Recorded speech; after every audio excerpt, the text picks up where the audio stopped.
Oi to the oi, and welcome back to Pickitupgaming. In today's video we're talking about why I love the game Marvel Spider-Man. It's about further rambling on, let's swing into action, shall we? That's the first bad pun joke of the video, so get ready for more, because this is what you come to the channel for, my rambling, stumbling and some bad jokes. So let's go. Whip whip.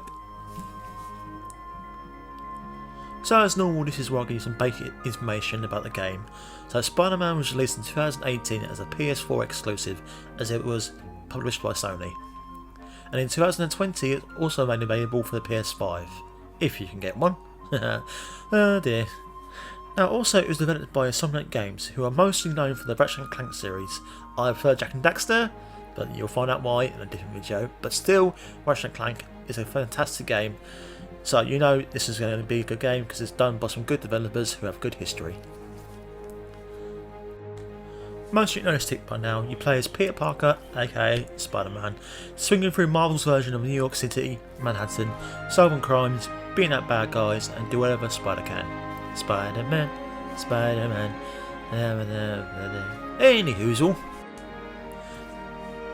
This is where this entry devolves from the other games in the series.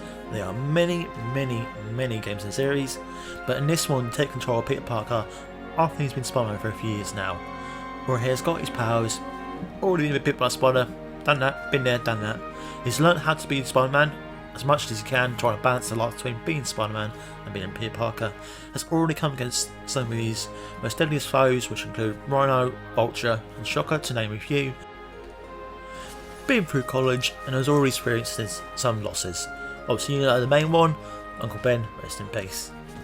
Now for me personally this is a great choice because most people already know his origins and his early years. Like I said, you already know what happens, gets bit by a spider, Uncle Ben teaches them about with great power comes great responsibility, goes through school, goes through college.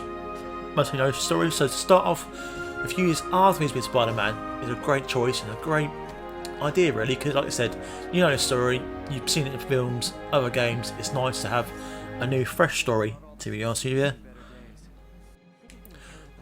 One in which we get to experience a new chapter of Peter Parker's life, get to face some new bad guys while seeing some old faces you might recognise from the TV shows, films, etc, etc. So I think starting to this point was a great choice by the developers. It goes without saying, the voice actors in this game are fantastic. They really capture the roles, bring them to life and make them their own, which I think in any video game is important. The voice actors bring something to it, understand the role, understand what people want, and in Spider-Man they do it to a T. In terms of the story, it's fantastic. It's very funny at times, very heartwarming and very engaging, but also it can be very heartbreaking. If you know, you know. I won't spoil it for you, but you know what I mean. It'll take you around about 25 to 30 hours to get through, with another 15 for the side quests and collectibles, but honestly it flies by and it feels about the right time for a game, and it never outstays its welcome. And the DLCs as well are also about 20 hours, but once again dealt with love and care and attention they need, and they are also brilliant, so check them out as well. Although there's one character is a bit annoying, but personally I think it made this me.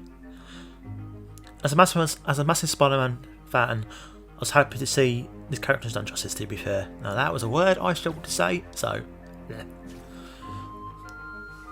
Now I love the swinging mechanics in the game, and for me it's up there with Spider-Man 2. Now a lot of people say Spider-Man 2 is the best game. I argue that this one might have just peaked it.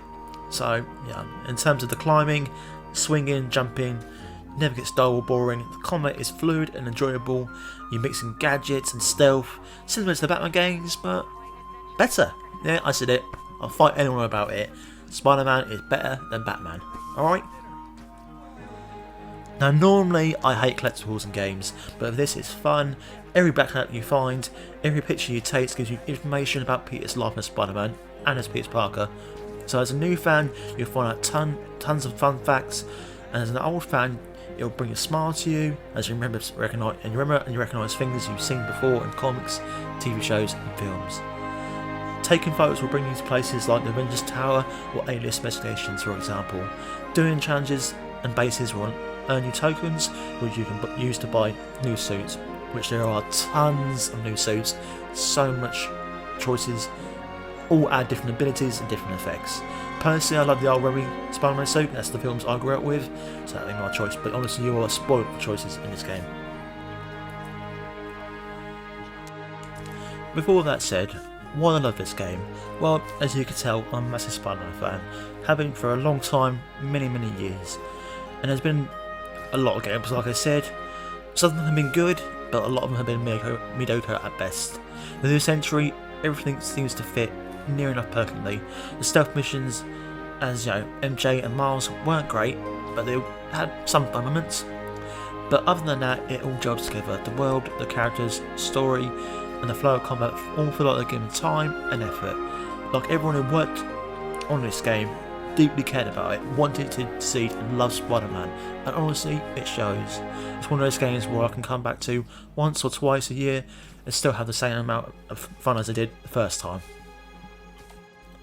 And honestly, I can't wait to see what they do in Spider-Man 2. And like a few people, I'm on the fence about buying Miles Morales on the PS4 or waiting until I eventually can get a PS5 whenever they appear, because they're like gold dust.